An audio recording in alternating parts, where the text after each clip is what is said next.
Gurur Brahma, Gurur Vishnu, Gurur Devo Maheshwaraha, Guru Sakshat Param Brahma, Tasmai Shri Gurave Namaha, Tasmai Shri Gurave Namaha, Tasmai Shri Gurave Namaha.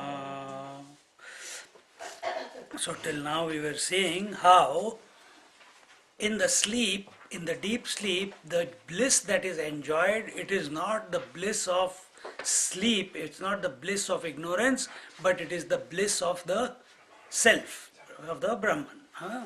And after that, now, having explained the nature of Brahmananda and Vasanananda, the teacher now takes up the explanation of Visayananda. So what was Vasanananda? Vasanananda was remembered sleep, and that remembered sleep is experienced just before going to sleep and just after coming out of sleep, which is called tushnim bhava. Remember or forgotten?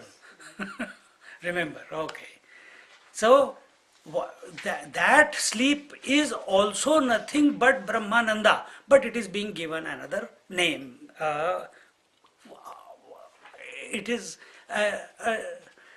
because the person doesn't know, therefore it is being called by that name called Vasanananda. So what is Tushnim Bhav, or what is that Vasanananda? Vasanananda also comes and goes. It also comes and goes. It comes temporarily before sleep, and it comes or is experienced by the sleeper just after he wakes up, before the world enters into his mind or mind becomes available to the world. Till then that Tushnim Bhav is there. And at night also, before going to sleep, when that world is not making any impact on the mind and he has not gone to sleep, that time also he is for temporarily in that state of bliss, and when he remembers that bliss, he wants to experience it longer, he wants to experience it fully, he wants to merge into it, and therefore he falls into the sleep. Now what is this Vishayananda? Vishaya means objects. So what is this joy gained out of objects? So now in the next few verses this topic is taken. Vishayeshvapi labdheshu tadetsho parame sati antarmukhamano vruttau ananda pratibimbati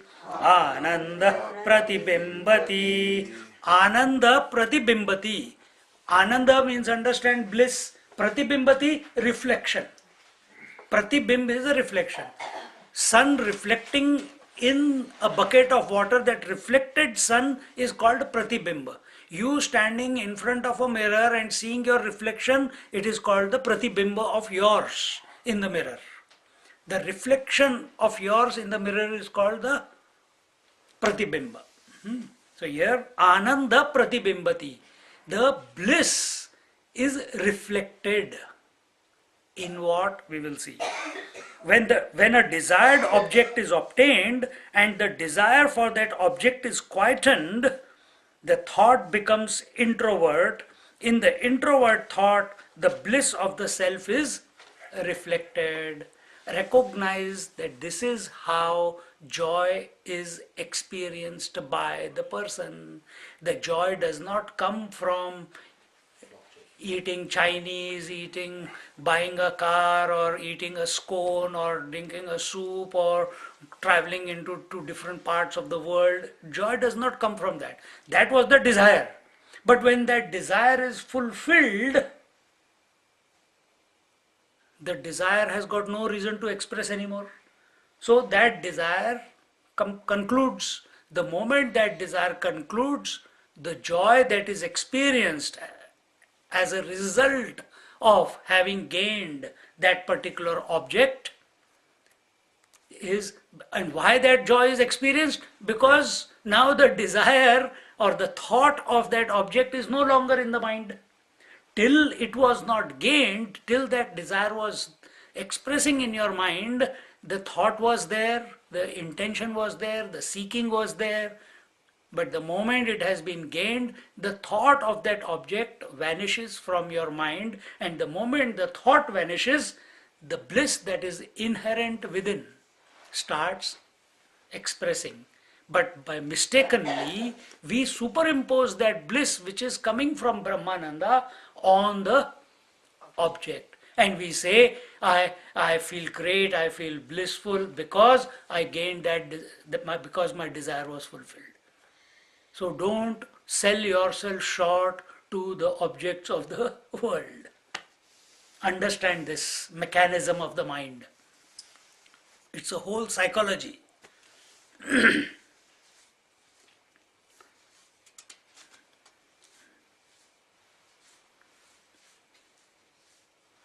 So just like a thorn in the foot or a stone in a rice grain in the olden days, we also used to do it. Mom used to put us to work. You take a plate, you put some rice in it or dal in it, and she'll say, come clean up the rice, because it used to come dirty.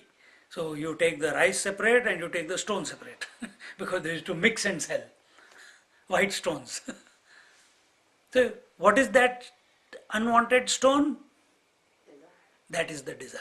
That is something worthy of discarding. If desire was worthy of having, if desire was worthy to be kept forever alive in your mind, then why would it be discarded?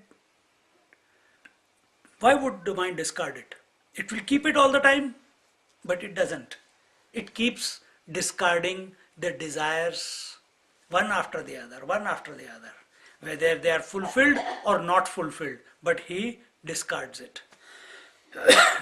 So here we will take it from the point of view that he is discarding it because they are fulfilled. So now no more a reason for that desire to be cultivated or desire to be kept in the mind, because the goal is achieved, and therefore it is this desire which makes us act. It is this desire which makes us move. It is this desire which makes us agitated. But when this desire is removed, then what? There is no action, there is no movement. And what is there then? There is absolute silence. In that silence, the bliss expresses. In that silence, the bliss expresses.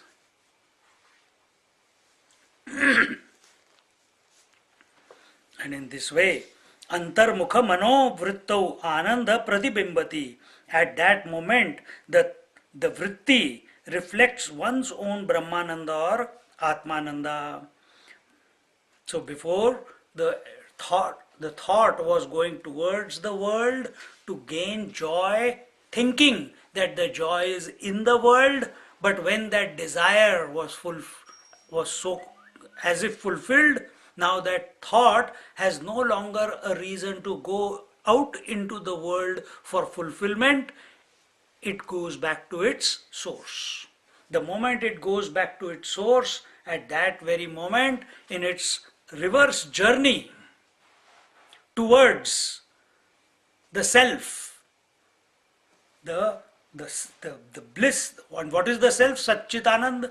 That Anand aspect, the bliss aspect of the self, starts becoming exhibited. It starts revealing itself to that thought which is going inwards. Just like your mind, when you go to sleep tonight, it will, because you have done what you could do in the whole day in the outside world, now you have had enough. Maybe your desires were fulfilled or not, it does not matter, but you will come to a conclusion that enough for today. And the moment you say enough, all your thoughts are moving towards sleep. And as you move towards the sleep, what is happening? It's first you are thinking about it, and slowly, slowly, slowly, all your activity is coming to a silence, which is you are lying in the bed. And then what happens before you go to sleep? You remember the bliss of the sleep, isn't it? Tushnim bhav. So that tushnim bhav, what is that bliss? So where did it come from? So the thoughts which were involved in the world are now retracing their steps towards their source, because they are tired of the world, they are exhausted of thinking of the world, they don't want to pursue the world anymore, and they are pursuing that sleep. And in that journey towards the sleep, the thought is experiencing greater and greater and greater bliss. And the acme of that bliss, or the climax, is reached just before he goes into sleep, isn't it? Till he gets merged into that bliss. See? And when when the retracing of the step is intense, then where you are, how you are, it does not matter. You just go back into yourself, isn't it? In sleep. So understand, this is what is happening in the waking world also, when you are interacting with the various objects. There it was taken at a daily basis, waking, dream and deep sleep. Now we are just dealing with the objects in the waking world. But exactly the same process is taking place, but at a micro level. Same process is taking place. As it was happening for the deep sleep, same thing is happening for with respect to the objects of the world also. And at that moment, the vritti reflects one's own Brahmananda or Atmananda. But unfortunately, this Visayananda is Atmananda wrongly placed. Why wrongly placed? Because instead of accepting that this bliss is of my essential nature, the seeker, the contemplator, the one who is living in this world, he attributes it to the objects, to the Vishaya. Objects, and Sanskrit word is Vishaya. That has a name and form is an object.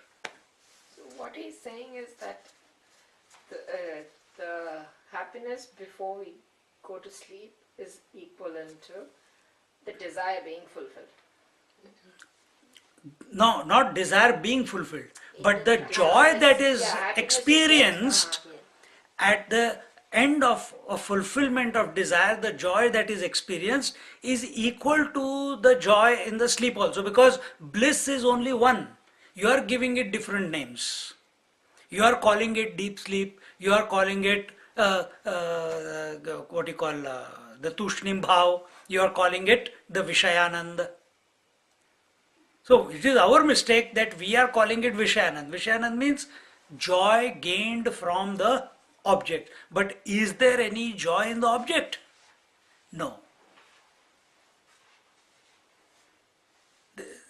That's what he is bringing our attention to, that by wrongly, out of ignorance, we attribute that bliss which is our nature on the object. And what happens when we do that? We want to pursue more objects. So more desires, and we get caught up in that cycle. Swami, the bliss is experienced at the end of fulfillment of the desire. How about if it was sorrow? Like, because bliss is your nature, so that should be coming all the time. So what is sorrow? It is all the time. Yeah, Then what is obstructing it? that's my Desires. question. What is obstructing the bliss which is all the time? Desire. Desires Desire. or thoughts. Yeah, so that's a sorrow. So That is the sorrow. Yeah. That is the sorrow. Not sorrow in the sense of sorrow, but thinking thoughts which are taking you away from the self is equal to sorrow. But in the waking plane, we think, oh, I have to go to work, it is duty. I have to take care of children, it is duty. I have to clean the house, it is duty. I have to fill up the petrol, this is duty. I have to pay the loans, it is duty. But all these thoughts at the initial stage of our seeking, they are not of the nature of Bliss. a reality. But sorrow will not get fulfilled. I mean, like in terms of desire, just an opposite. If I have a desire that if that gets fulfilled, then I will You're happy. experience the bliss. But if a person is sorrow, there's a chance of experiencing the bliss is not there, is it? Not there, because he's not available to it. But the nature of you. The itself- nature of this room is to give you accommodation, and it is holding so many different things of interest. Are you available to them right now? Right now. Or are you only available to me? Only to you. So even though they exist in the room, you are not available to them, isn't it? Exactly the same way. Bliss is all. So this room, has it gone anywhere? It has always been there, but you are not available to it. Same way, the bliss is always available, but our mind is not available to it. Why? It is thinking thoughts of the world. The moment those thoughts of the world subside, the bliss which was inherent, which is our nature, it starts expressing itself. It's like the light is there, but I can cover it with a black cloth. So because I covered it with a black cloth, is the light not there? It is still there. Yeah. But you have to remove the black cloth. Then did you do anything to create the light? No. You did not. Exactly the same way is with the mind also. Got it? Yeah. Thank you. Got it? Swamiji, Visayananda is then close to Brahmananda, isn't it? Visayananda is not close to Brahmananda. Because Brahmananda is. But Brahmananda alone is called by the individual as, or by the scriptures as Visayananda. Just like you are, you know you are a man, but you call yourself a father and a husband also. Yeah. Similarly, the scriptures also call Brahmananda as Vasanananda and Visayananda. What's wrong? From the worldly point of view. So that's a name given. If you get caught up in it, suffer. If you understand its mechanics, that essentially it is Brahmananda, then you will not be caught up in it. You will not suffer because of it. If you recognize the roles that you are playing is because you are, then you will not get caught up in the roles. Because where is the misery? Not in the man, it is in the roles that you are playing. Father has problems, son has problems, brother has problems, husband has problems. Man doesn't have a problem. Isn't it? And where are these roles? Only an imagination in the mind, isn't it? Exactly the same way. Exactly the same way. The scriptures are saying that this Brahmananda can be, for the worldly explanation, can be told as Vasanananda or Visayananda. Remembered bliss or bliss born because of your memories or because of the bliss gained through objects. But then in the same vein, they are saying that objects do not have any bliss. Triggered by the objects, isn't it? Not triggered by the objects. Again, what will get triggered by the objects? Desire. Desire will get triggered by the objects. The bliss, can it get triggered by the objects? Why? Because bliss is your essential nature. It is self-revealing. It is self-knowing. It is self-effulgent. It doesn't need anything to trigger it. It is always there. It is always there. If the thought subsidize, it expresses. It expresses. That's what happens in deep sleep. So understand the mechanics of it. That this is how it is taking place. And this is your experience. Scripture, Panchadashi is not talking about anything outside your experience. This is what is happening to you right now on a daily basis. So read this again and again and apply it on yourself. See, sit down in the afternoon after a good lunch and see where it takes you. Catch the tushnim bhav. Catch the tushnim bhav after a good lunch. See? And that time assess, is it because of the food?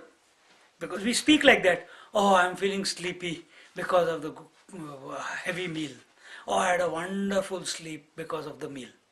This is the language which we use. You may use that language, but don't misunderstand that because of the meal you had the bliss, that you experienced the bliss of sleep. No. The bliss was experienced because of the absence of thoughts of food. Now the mind was empty and therefore the bliss was able to reveal itself, which was already there. You getting the point? Huh? Therefore the Shastras accept Visayananda, but the question is, where does it come from? From the object or from Brahman, our own essential nature? Is it coming from... I have already answered this question. So it's going step by step. What is the next one? Brahmanando vasana cha. Brahmanando vasana cha. Pratibimba iti trayam. Pratibimba iti trayam. Antarena jagatyasmin. Antarena jagatyasmin. Anando nasti kaschana. Anando nasti kaschana. Thus, in this world, other than these three kinds of bliss, one is Brahmananda, second is Vasnananda, and third is Visayananda. There is no other bliss ever known. So this is what scriptures are doing, is they are formatting your mind. You understand formatting? Yeah. They are formatting your mind. So that unwanted data is deleted from the mind. So that more space is available. The more space is available, more bliss will be experienced. See? Because continuously on a daily basis through our senses, so much information is going in. So much information. Even if you just go through your mobile for 5 minutes, you know how many megabytes of data has gone in. It has to go somewhere. But when you think in this manner, suddenly your attraction or your understanding that I am not a slave to the experiences or the objects or the memories to be happy. Some people go back into their childhood memories or happy memories to be happy, isn't it? So many self-development courses talk about it. They take you into the happy times of your life. See? But we are not talking about a memory. We are not talking about happiness due to the Visayanandas. For understanding this, we are coming to the conclusion here in this particular verse. The topic is that there are only three types of bliss: one gained from the self, one gained, which is in deep sleep, one gained from the vasanas, remembered sleep before sleeping, going to sleep and waking up, after waking up, and Visayananda, which is from the objects of the world. You experience bliss. They are not saying it is from here. They say you experience, these are the three types of blisses that we know. Only these three. Everything falls under these three categories.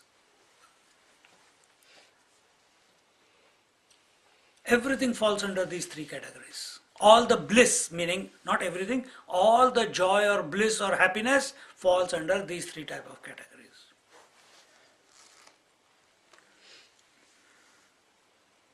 In the Visayananda, glimpses of Brahmananda are experienced as if triggered off by the availability of the desired object. It seems that way, but they will just analyze it and come to the conclusion which we just mentioned. Why has the subject of Visayananda been introduced in the discussion about Brahmananda? तथा च विषयानंदो वासनानंद इत्यमु आनंदौ जनयन्नास्ते ब्रह्मानंद स्वयं प्रभः. This being so, that is, the bliss is of three kinds. It is self-illumined Brahmananda that gives rise to the other two kinds, that is Visayananda and Vasanananda. Therefore, these two are nothing but Brahmananda. What example I gave you? The man gives rise to the husband and the father. So, what is the reality? The man. What is the husband and the father? Imaginations, just a role. They are the hats that you are wearing. Similarly, this Brahmananda is the source. This Brahmananda is the only source of bliss. And it is of the nature of bliss itself. Not only source, but it is of the nature of bliss. And it alone, just like man gives validation, or if man is not there, these husband and father cannot express. Man alone expresses as father and husband exactly the same way. Just from the scriptural point of view, for the sake of communication, this Brahmananda alone is expressing as Vasanananda or Visayananda. Actually, these two are mere imaginations on Brahmananda. Just like a wave is an imagination on water, exactly the same way, these two are imaginations on the inherent bliss that is our essential nature. And in this way,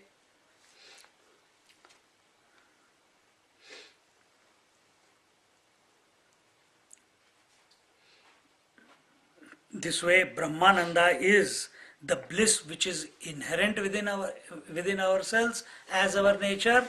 Then the second, Vasanananda, is the bliss that does not last. And Visayananda is the bliss that is experienced when desires are fulfilled. And in this way, but the other two are merely nothing but the superimpositions on the Brahmananda itself. And in this way,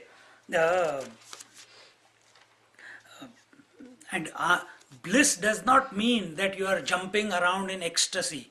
No, the true bliss, the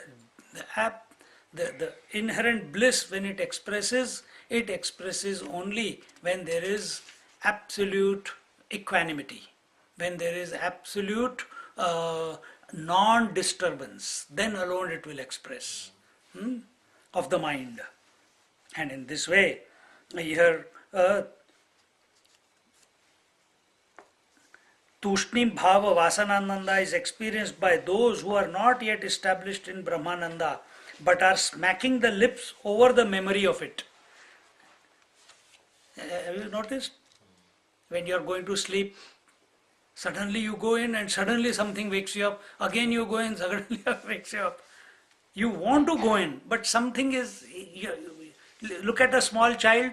For 1 minute he will go completely... Suddenly then eyes are open. He is looking, where's mom? Not there. Again mom gives him, cut, goes to sleep. No movement at all, but suddenly then wakes up. So the mother keeps staying with him, keeps putting him back to sleep. He wants to go to sleep. But eventually, once he goes into the deep sleep, then she is able to come away, isn't it? Same way our mind also. It keeps touching the Brahma, the bliss, the sleep again and eventually gets sucked into it. Watch yourself when you are late at night watching a cricket match or a tennis match. Match is going on. Why tennis match? Meditation also. Vasanananda. No. And then you show to everyone that your eyes are open. Same thing. Vasanananda. That is Vasanananda.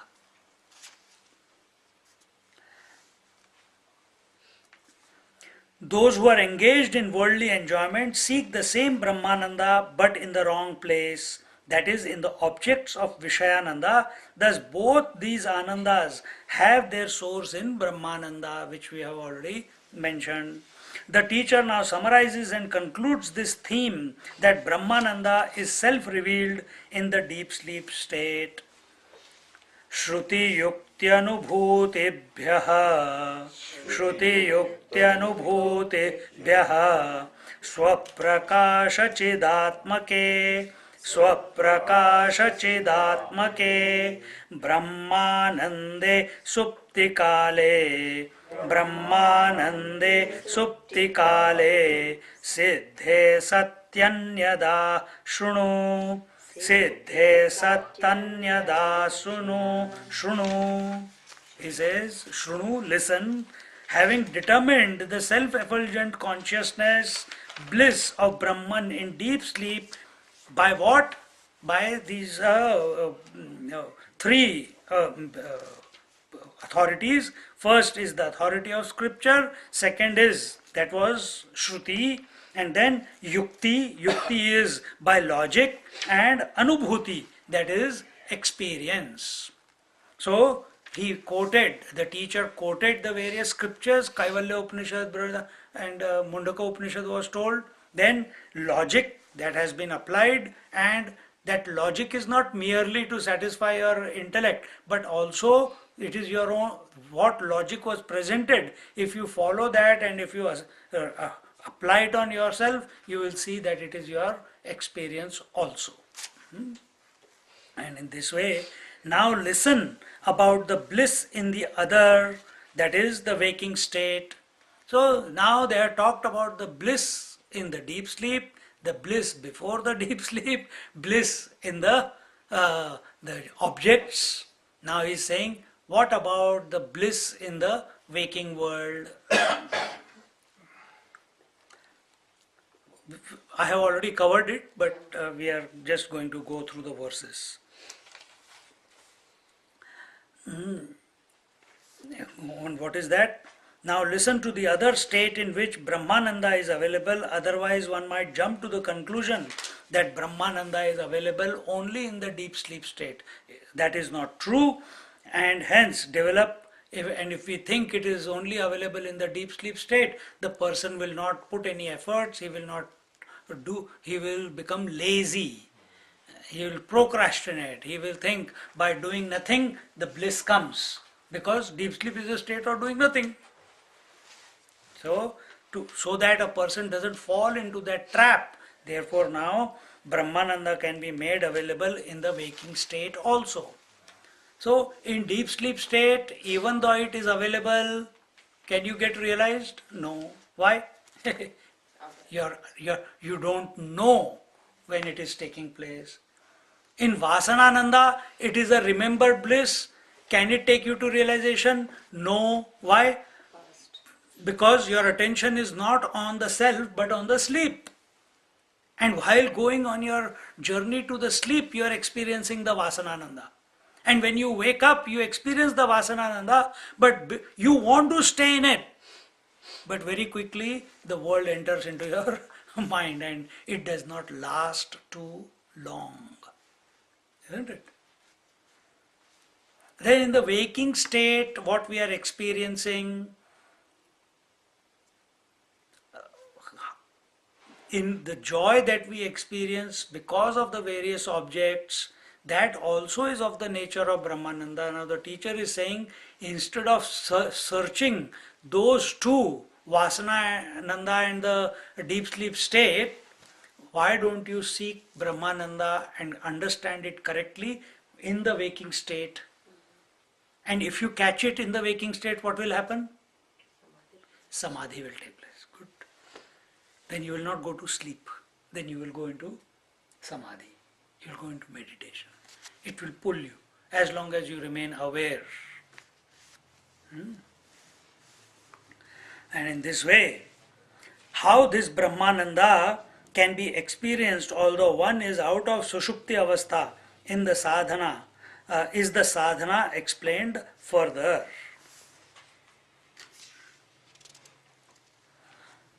Ya anandamaya suptau, ya anandamaya suptau, savijnanamayatmatam, savijnanamayatmatam, gatva swapnam prabodham va, gatva swapnam prabodham va, prapnoti sthanabhedatah, prapnoti sthanabhedatah. In deep sleep, that jiva who is Anandamaya, he alone expresses as Vijnanamaya in dream and waking states depending upon the place of expression. Now understand again the mechanics of how who is the jiva? The individual. Who is the individual? The I. What happened in deep sleep? The I became unmanifest. Isn't it? Thinking about the bliss, it became unmanifest. But in that unmanifestation, it did not know where it was. Therefore, it was deep sleep state. Now what happens? How long will it remain in deep sleep? As long as the nature wants it to be. Eventually it comes and becomes manifest. And when it becomes manifest, the moment it becomes manifest, that very moment, the intellectual sheath becomes active.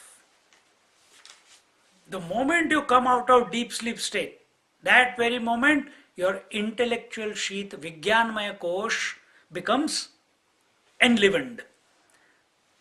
Remember, unmanifest intellectual sheath was called as Anandamaya Kosh. Remember? So now when the Anandamaya Kosh is, why it is interesting? That is its nature. Is the phenomena. So it becomes manifest. The moment it manifests, Anandmaya Kosh is no longer called a Anandmaya Kosh. It is called as Vijnanmaya Kosh. And this Vijnanmaya Kosh is with respect to the dream plane as well as the waking plane, depending upon where it is expressing itself. So and that is the point that is made. Sat Chit Ananda is our essential nature, it is our natural state. This bliss is independent, conscious existence, unconditioned by anything. And this essential nature as if falls down.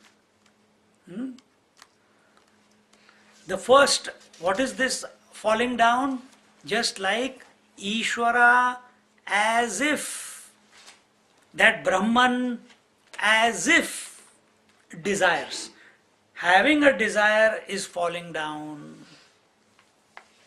But the word is as if. Don't forget that as if. It's only a theory which the scriptures are presenting to our intellect so that we can make some understanding where we are and how to address this whole situation that we find ourselves. How we came about, how this Anandamaya Kosh, Vijnanmaya Kosh, Manomaya Kosh, Annamaya Kosh, how these bodies came about. So that reality as if fell down, and at that level, at the totality level, what was it? When it fell down, it was called as Ishvara with respect to Maya, isn't it? So here at the individual level, when the Atma as if falls down, as if underline, what is it called? It is called deep sleeper with respect to the deep sleep state. It is called the consciousness in deep sleep state. The word for it is prajna. And the consciousness at the total deep sleep state, which is called Maya, unmanifest creation, it is the consciousness at the totality level or total deep sleep state is called Ishvara. Okay. I'm giving you the parallels. Then again next fall. What is the next fall? From Anandamaya Kosh, which is a thoughtless state, unmanifest state, at the totality level, the dream state comes about. And in that dream state, the reality at the the consciousness at the totality level, the Brahman at the totality level is called as Hiranyagarbha with respect to the total dream state. And this Atma, this conscious principle, with respect to the individual dream state, is called as Taijasa. Then the same Brahman, with respect to the waking state, is called as Virat.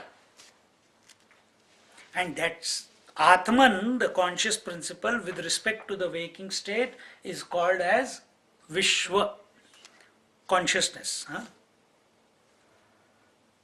So what is happening at the totality level is same thing happening at the micro level also. So here when they are explaining to us, when they are saying that this reality as if falls down, the first fall is Anandamaya Kosh, the second fall is Vijnanmaya Kosh, and after that the Vijnanmaya Kosh as if, not as if, depending upon its location, either it expresses in the dream state or it expresses in the waking state. Can it express in both the states at the same time? No. It cannot. Just like you cannot be a father and a son, cannot express as a father and a son at the same time. At one moment, even though it is for 1 second you will be father, next second you can be son. But in 1 second you cannot be father and son together. As a man, yes, you can be, who is supporting both. But as the roles, you cannot be the same. Exactly the same way it is here also. And what happens in the Vijnanmaya Kosh? This is the problem which we all face, or all individuals face, and that is why they become miserable, they become stressful, they become depressed. Why? The joy that is their essential nature, they want to continue in the waking plane and extend it into the future. This is the problem. See? In the anxiety that the Ananda should continue tomorrow, today's Ananda is disturbed. Such a person who is wanting to stretch the joy, stretch the joyful memory, stretch the joy which he has gained from the various objects which he feels that way. He wants to stretch that object, stretch that joy into the next day, into the next day, into the next day. It is not possible because objects change. Objects change, time changes, space changes. And this is the problem that this fellow is experiencing. Depending on its location, the Vijnanmaya Kosha is called the dream state or the waking state. The individuality slowly germinates in the Vijnanmaya Kosh, that is the intellectual sheath, and it is this germinating individuality which is called the dream or waking state depending upon its location. What are these loci of placement of the Vijnanmaya Kosha? What is the location of these this waking and dream? What is its location? That is told in our next verse. Netre jagaranam kanthe, netre jagaranam kanthe, swapna suptir hridambuje, Swapna suptir rudambuje Apadamastakam deham Apadamastakam deham Vyapya jagarti chetanaha Vyapya jagarti chetanaha. This conscious jiva experiences waking and dream and deep sleep state. And what are their locations? The waking state is located in the right eye, the dream state is located in the throat, and the deep sleep state is located in the heart. These are the three locations. And if you concentrate on the right eye, you will conquer the waking state. You will conquer the waking state. If you concentrate single pointedly on your throat, in the hollow of your throat, you will conquer the dream state. And if you focus on your heart, you will conquer the deep sleep state. This is all a load of humbug. What Practice, conquer? you will find out. When you say conquer, what does that mean? Conquer means they will stop becoming a problem for you. They will stop having an impact on your mind. The attraction, the attachment that you have to fantasies, to dreams in the waking dream state, or the attachments that you have to the various objects and situations or people in the waking state, that will reduce. Because what happens in the waking state, if you say that the waking state is located, the waker is located in the right eye, what happens? What is the impact of that statement? Listen carefully. What is the impact of that statement? That, say, Take in the objects of the world okay, and tell everyone, say something. and What is your contemplation? desire. Eyes cannot desire. Eyes cannot desire. That is Eyes how are only mind illuminating. would- Eyes are only illuminating.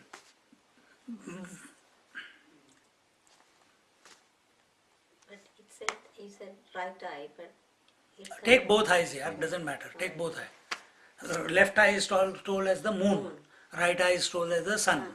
But here we are saying waker is the right eye. 'cause it What other illuminates. impact? What do you think about something? Is that What you see, what comes to you? It's no point just me talking all the time. reflecting and looking back. I cannot look inside. This The eye cannot seer, look inside. The seer. The seer can, yes, but we are in the waking state, remember. So, see, when you come to the right eye or the eyes, what is your disposition at this moment? What is your disposition at this moment with regards to yourself? That at this moment there is night, it is 8:30 in the evening, I am in this world, I am in the southern hemisphere, I am on the earth, and going around the sun, and the earth is on that, is not facing the sun at this moment, it is away, isn't it? This is your you may not think like this normally, but this is what your eyes is. If you analyze everything that it is saying that it is night, then all this is the data. Also, what is the data? The more it sees the whole world, and what does the eye see? The whole world is much larger than what I am.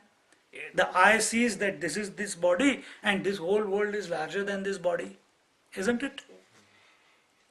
But scriptures say the waker is in the consciousness behind this eye.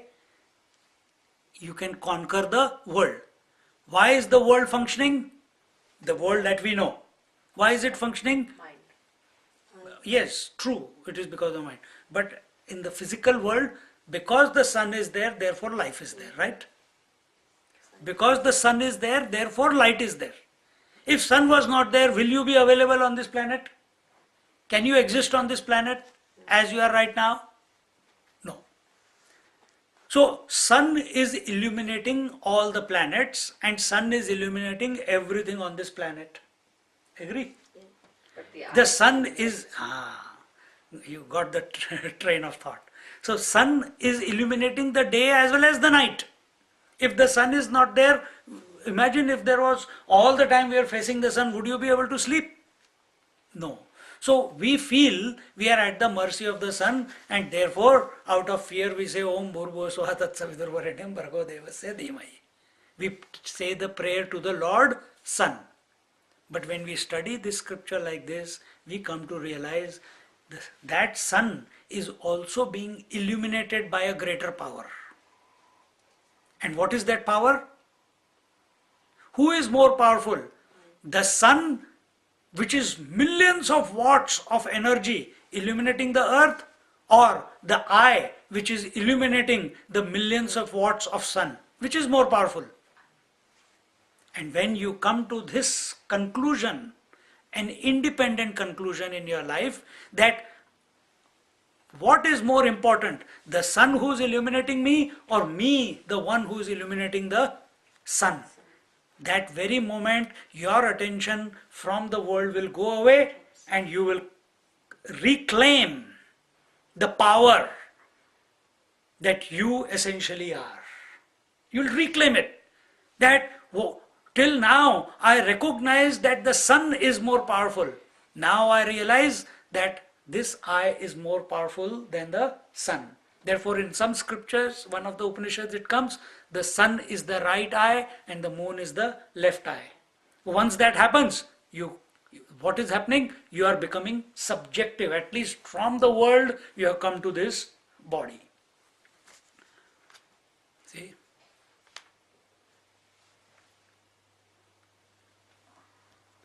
Come back to the throat. When we did Amrut Anubhav, or when, in one of the chapters, somewhere else also it has come, Vaikhari Madhyama Pashyanti, isn't it? Vaikhari is the gross speech, Madhyama is the subtle speech, Pashyanti is the causal speech, unmanifest. So when this is, from this point of view it is told here, but when you concentrate on the throat, or if you concentrate on a mantra and you focus from where it is starting from the hollow of your throat. You keep your attention there. All dreams will stop. Initially they will increase, but afterwards they will stop. All dreams will. So what is happening now? By concentrating on the right eye, you have overcome the gross world. The whole universe is having existence only because I am able to see it. So you go beyond the whole universe. You don't stop being a slave to it. You take back your power.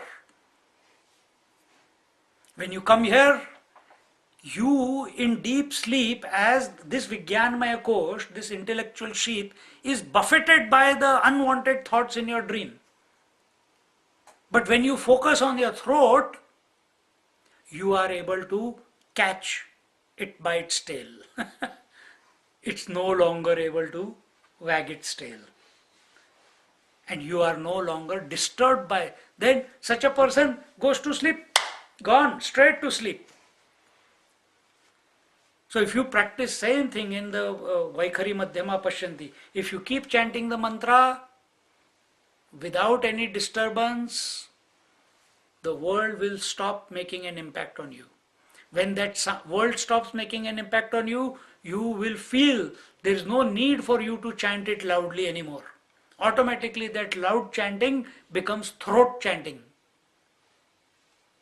Or inside only. You don't open your mouth, Om. You don't want to make the world hear you that you are doing sadhana.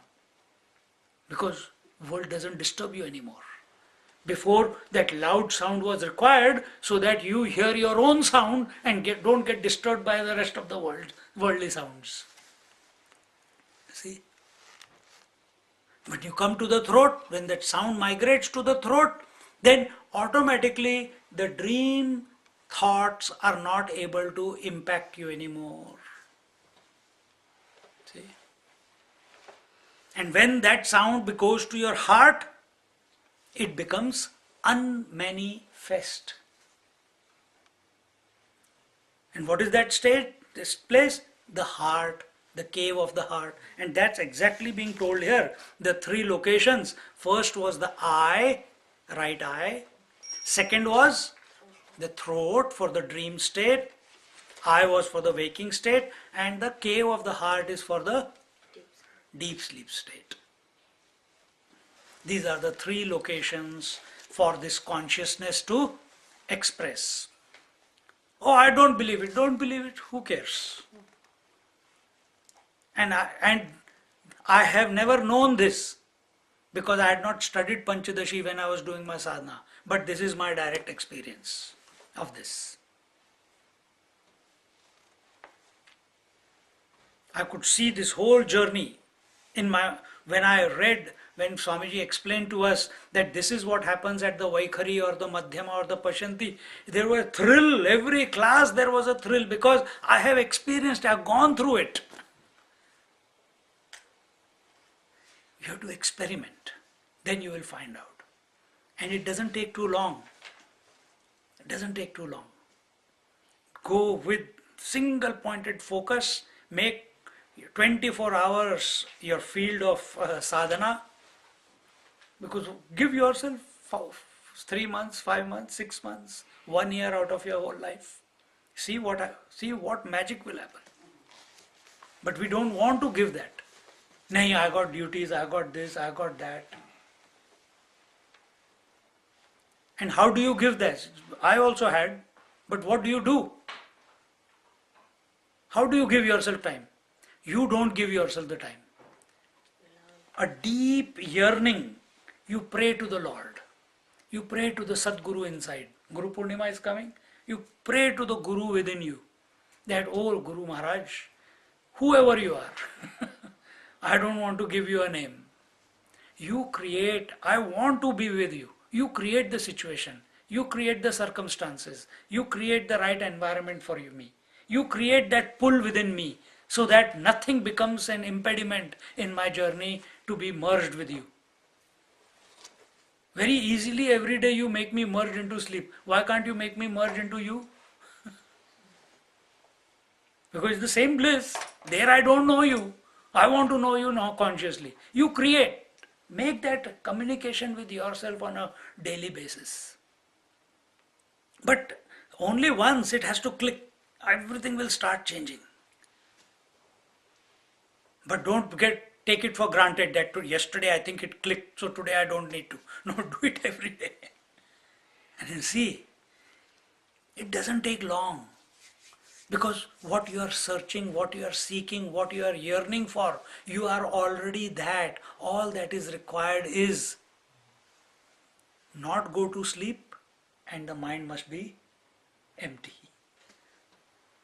Or what is required is that whether mind is going to sleep or it is empty, you find yourself to be independent of that mind.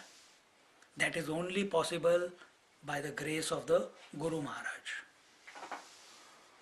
Make that. But attempt you have to make. It will not, rare few are the people for whom it will happen by itself.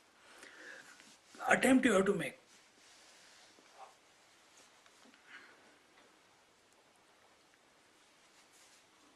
In the waking state, the total identification is with the whole gross body. Here it is told in a different way. In the waking state, what is your identification? With from head to toe, I am this body. In dream state, do you say I am from head to toe? Do you have an idea that you have this body? In dream? No. So, in the waking state, the total identification is with the whole gross body from the feet to the head and thus pervading it. How does this identification with the gross body take place? It is explained through an example. Dehatadaatmyamapannaha Dehatadaatmyamapannaha तप्ताय पिण्डवत्ततः तप्ताय पिण्डवत्ततः अहं मनुष्य इत्येवम् अहं मनुष्य इत्येवम् निश्चित्यैवावतिष्ठते निश्चित्यैवावतिष्ठते. This jiva, having got identified with the gross body, like the identification of fire and iron ball, so taptaya pindavat tataha, thereafter lives on in the conviction that I am man, just like the fire envelops a ball of iron. Once it envelops for a certain period of time, then what happens? Even if the iron is taken out of the fire, now it is a ball of fire. And imagine if this fire starts thinking, it starts thinking, I am round, I have got this shape, I am heavy. Exactly the same way, this consciousness envelops the form of the body.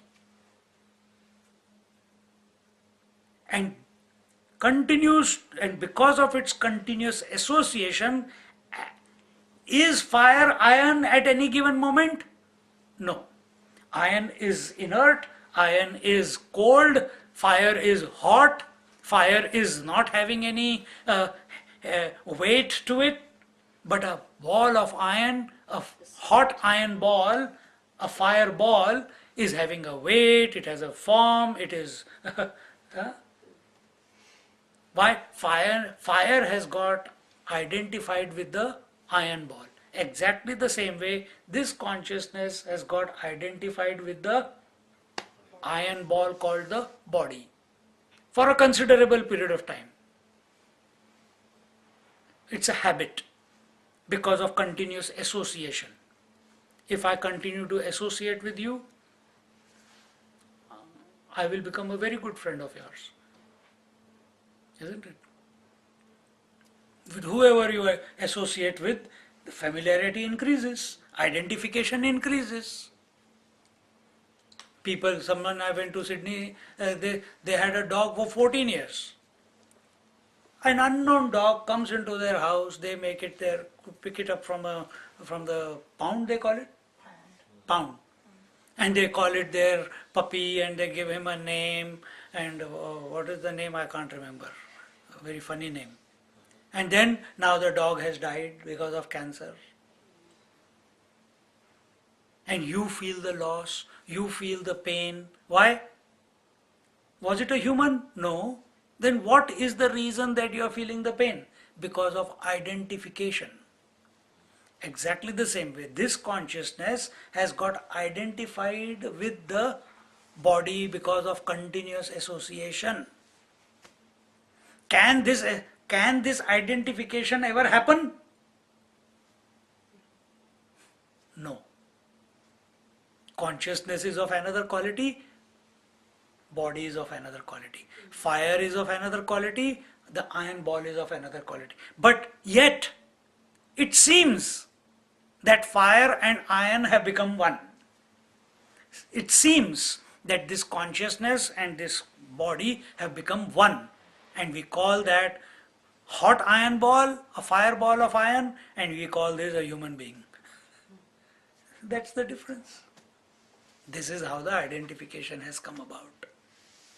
Because of continuous association. In the same way, this consciousness, having identified itself with the gross body, is firmly established in the conviction that I am this body. By continuous association. Continuous association. Will that fire continuously, forever, remain identified with the fireball? A time will come when, if it is taken out of the fire, for some time it will glow.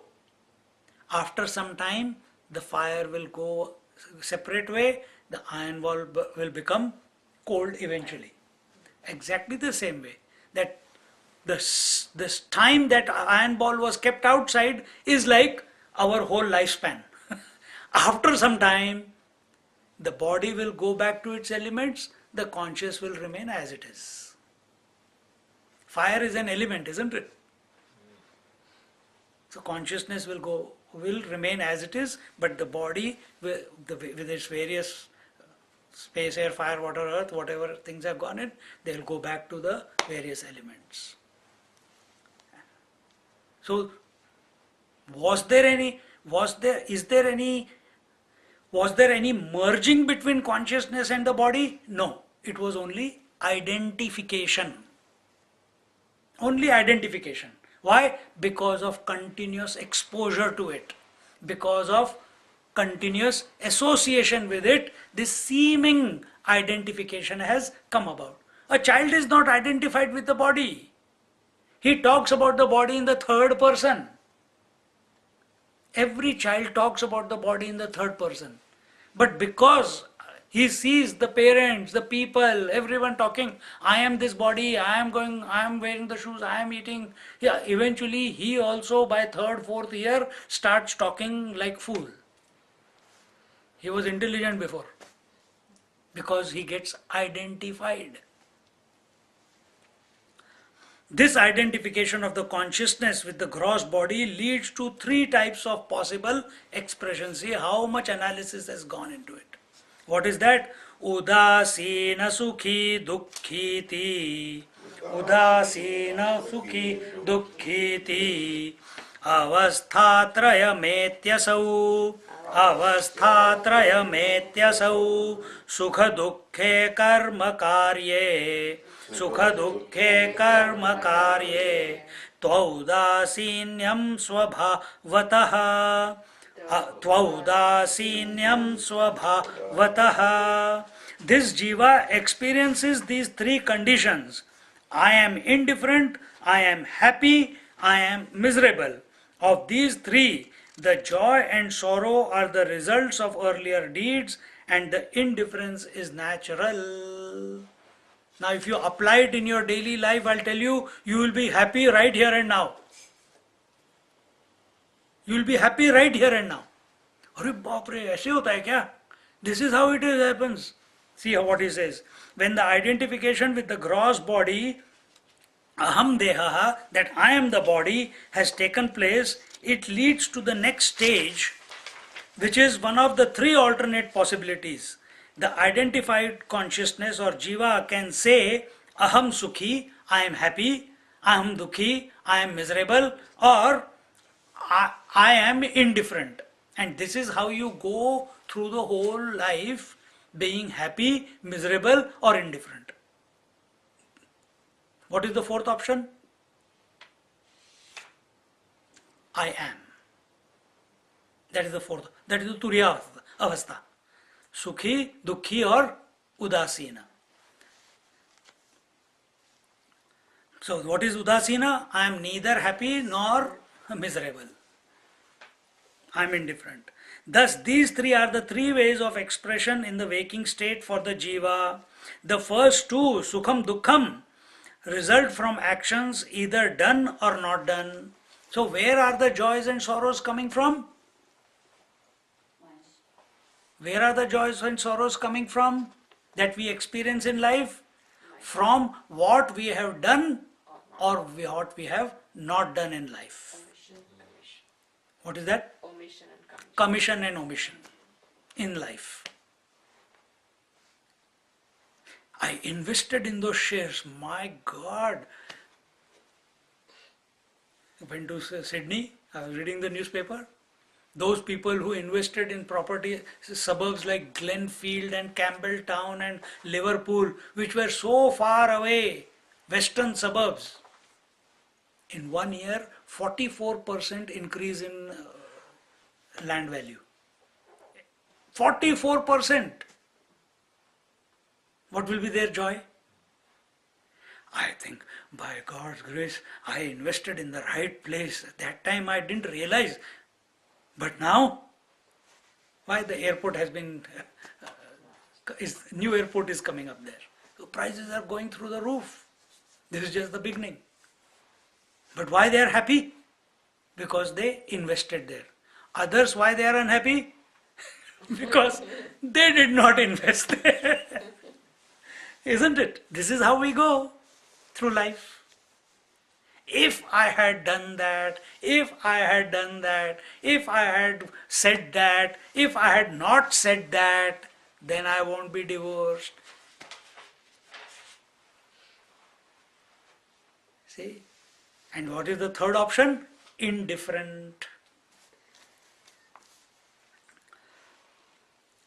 The third condition, where there is no impact of happiness or unhappiness, no sukha dukkha abhimana, is a state of total non-involvement. This is our natural state. It is not that you are practicing indifference. If you are practicing indifference, then you are going the wrong way. You are enjoying, you are liking to be indifferent to a person or to a situation. Then what is this indifferent state when they say it is a natural state? The gap when you are neither happy nor miserable. Are you always happy? No. Are you always miserable? No. At any given moment, can you be both? No. What is the gap in between the two? That is indifference. How do you know you are happy or miserable? How do you know? Because you have a thought of happiness or you have a thought of being miserable. So, at a moment only one thought can appear. What is between those two thoughts?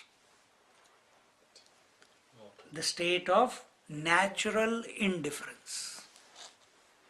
Between every two thoughts, this natural indifference, the udasinata, the indifferent state is presenting itself millions of times during the day. Millions of times. And that is the natural state. And that is our true nature. We have never liking and disliking, they are only superimpositions on the mind. Our true nature of the mind is udasina. Why do likes and dislikes come or joys and sorrows come? They only come because of some reason or the other. Because of the thought they appear. But when there is no thought, you are udasin. And where is that emptiness? It is between two thoughts also. There also you are indifferent. So catch this about yourself. Then what will be our sadhana? Make that gap bigger and bigger without going to sleep. Without going to sleep. Make that gap bigger.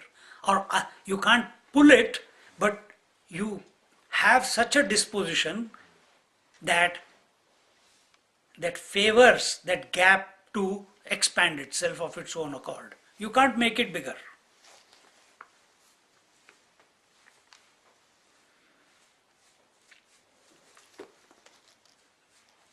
Look, when I say I am happy, I have taken ownership of being happy, isn't it? When I say I am miserable, I have taken ownership of being miserable. But in that gap, there is no owner born. It is the natural state. There is no owner born there. It just is.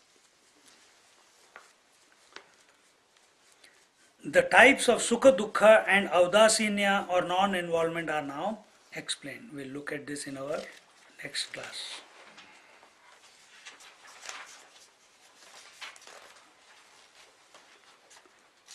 We'll just sit in meditation for some time. Just how much time is there? 3 minutes. 3-4 minutes. Catch the gap between the thoughts, which is a natural state of indifference, because in that state no owner of emptiness is born. Owner of a thought can be born. It is my thought. Whether it is good or bad makes you sukhi or dukhi, joyful or sorrowful. But when there is no thought or that gap between the two thoughts, There is no owner of that gap born. Just be in that gap.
Shanti. Hari Om Shri Gurubhyo Namaha. Hari